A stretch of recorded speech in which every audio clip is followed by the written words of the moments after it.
नमस्कार, आमी जयंती। आमादेर रान्नाघरे आपनादेर सकलके स्वागत। आजके आबारो आरेकटी नतून रेसिपि निये आपनादेर सामने हाजिर हये गेछि। आशा करब एई रेसिपिटी आपनादेर भालो लागबे। जोदि भालो लागे अवश्यई किन्तु लाइक कमेंट शेयर करते एकदम भुलबेन ना। निजेदेर बंधु बान्धब एबं परिवारेर सकलेर साथे किन्तु भिडियोगुली अवश्यई शेयर करे नेबेन। और जारा जारा एखोनो पर्यन्त चैनलटी सबस्क्राइब करेननि तादेर काछे रिक्वेस्ट करब प्लिज चैनलटी सबस्क्राइब करे निये पाशे थाका बेल बाटनटी किन्तु अवश्यई प्रेस करे देबेन, ताहलेई किन्तु प्रथम नोटिफिकेशन आपनादेर काछेई पौঁছে যাবে। तो चलुन आजके रान्नाटी शुरू करे नेওয়া যাক। এই যে এগুলি দেখতে পাচ্ছেন এগুলো হলো কচুমুখী বা কচুর গাঁঠি। তো এই কচুমুখী বা কচুর গাঁঠি কিন্তু দু রকম ভাবে রান্না হয়, এক হলো নিরামিষ এবং দ্বিতীয় হলো আমিষ। তো এই যে কচুমুখী বা কচু গাঁঠি যেটা আমরা তো এখানে খোসাটা আমি ছাড়িয়ে নেওয়ার পরই তোমাদের সাথে ভিডিওটা কন্টিনিউ করছি। তো তারপর এখানে এই যে টুকরো করে নিয়েছি এবং তার সাথে এখানে আলুও রয়েছে। তো যেহেতু এটা আজকে একটা নিরামিষ পদ, তো জানোই যে মা নিরামিষ রান্না করে সবই, তো সেই কারণে এই রেসিপিটা কিন্তু আজকে মাই তৈরি করছে। তো ভাবলাম সেই কারণে তোমাদের সাথে শেয়ার করি। তো চলো বলে নিই কীভাবে আজকে এইটা তৈরি করব এবং তোমরা ভিডিওটা কন্টিনিউ দেখতে থাকো।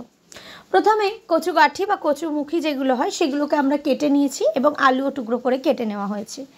দুটিকে ভালো করে ধুয়ে একটি কড়াই নিয়েছে মা এবং তার মধ্যে পরিমাণ অনুযায়ী তেল দিয়েছে এবং তারপরে যে কচুমুখী বা কচু গাঁঠি ওটি এবং টুকরো করে রাখা আলুগুলি নুন হলুদ দিয়ে একটুখানি নাড়াটালা করে নেওয়ার পর তার মধ্যে দিয়েছে শুকনো মশলাগুলি। তো সেই কারণে একটু সামান্য জল দিয়ে দিয়েছে, না হলে কিন্তু শুকনো মশলাগুলি কিন্তু পুড়ে যেতে পারে, সেই কারণে একটু সামান্য জল দিয়ে তারপরে জিরে গুঁড়ো, ধনে গুঁড়ো এবং পরিমাণ মতো নুন হলুদ দিয়েছে, দিয়ে একটু ভালো করে নাড়াটালা করে নিয়ে তারপরে কিন্তু এর মধ্যে মা জল দিয়ে এখন এইটিকে ফুটতে দিয়েছে। যখন ফুটে সেদ্ধ হয়ে গেছে তখন একটি পাত্রে নামিয়ে এবং কড়াইয়ে পরিমাণ মতো তেল দিয়ে এখানে ফোড়নের জন্য শুকনো লঙ্কা, তেজপাতা এবং গোটা জিরে ব্যবহার করছে আজকে মা। তো সেইটা দিয়েই কিন্তু আজকে এই ফোড়নটা দেওয়া হচ্ছে। একদমই একটা নিরামিষ পদ, কিন্তু সত্যি এর স্বাদ কিন্তু দুর্দান্ত। এটা আমিষভাবেও করা যায়, সেটা নয় আমি একদিন তোমাদের সাথে শেয়ার করব। আজকে যেহেতু মা দেখলাম এই নিরামিষ কচুগাঁঠিটা রান্না করছে, তো সেই কারণে ভাবলাম যে নিরামিষ রান্না তো আমার সাথে সেইভাবে নিরামিষ রান্নার ভিডিও তো শেয়ার করা হয় না, বেশিরভাগই কোনো আমিষ রান্না বা এছাড়াও কোনো মিষ্টি জাতীয় খাবারের তোমাদের সাথে শেয়ার করি। তো সেই কারণে ভাবলাম যে এবার থেকে নিরামিষ রান্নাগুলি মা যে যে রান্নাগুলো করবে সেগুলোই তোমাদের সাথে রেসিপিগুলো শেয়ার করে নেব।